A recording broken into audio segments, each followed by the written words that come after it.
Today we're going to be talking about what animal you stay at the Airbnb for says about you. Starting with the goats. If you come here exclusively for the goats, you are going to have a notebook with you, okay? This notebook is going to be filled to the brim with questions, and by the time you leave, it's going to be filled to the brim with answers. The whole time we're taking the tour, you're walking around with a pen and a paper, jotting down everything I'm saying about goats. Chances are you're a future homesteader. Maybe you already have a couple chickens or a couple ducks of your own, but you want to get into the world of goats. You're on the fence about, what type of breed you want to get, or if you want them just as pets, or if you want to start milking, and all those questions you're going to leave with answers by the end of your trip. And I'm here for it because I'm the same way. I have a bazillion questions before I ever get a new animal, and that's the best way to go about it. If you come to the Airbnb for parrots, chances are you have parrots of your own. I'm gonna say 2 to 4 parrots. You spend hours a day taking care of these birds between food prep, cleaning their enclosure, leaving them loose inside your house, letting them have free time, or maybe you have your own aviary outside that you built for them, or maybe you're coming exclusively to get ideas for how to build your own aviary after seeing some of ours. But you love these birds to death. They consume your entire life. They're your babies. One of them probably hates you, but you love it regardless. If you come to the Airbnb for the raccoon, Pippin,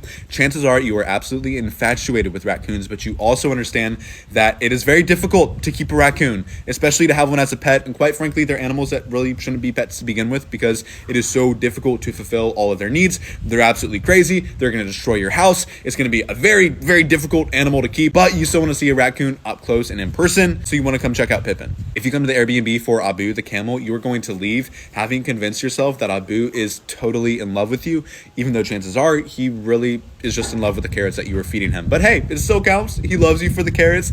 That's fine. He's a gentle giant. We love him for it. If you are coming to the Airbnb for the emus, chances are you are a huge fan of Karen, or maybe a huge not fan of Karen from Useless Farms. Either way, you watch a lot of Karen from Useless Farms, right? And you're going to be pleasantly surprised when you learn that not all emus are like that. In fact, R2, Boomer, and Dundee are incredibly sweet. You're going to be super shocked and wowed when you see the emu take an entire carrot from your hand and eat it whole. And maybe, depending on what time of year you stay, you might actually get eat an entire emu egg if you stay at the B&B. If you come to the Airbnb because your partner dragged you along, you're probably going to make a few jokes at the beginning of your tour, like, ha ha ha, we're not taking home any animals today, and act very begrudged about the whole experience. But by the end of it, you are going to have fallen in love with all the cats because they're going to be right on your ankles the entire time. And I swear they always target the person that wants to be there the least, and you're gonna fall in love with these cats, and then you're gonna go home maybe even wanting one. If you come here exclusively for the donkeys, you are not going to want to leave their pen. It is gonna be so difficult to get you out of there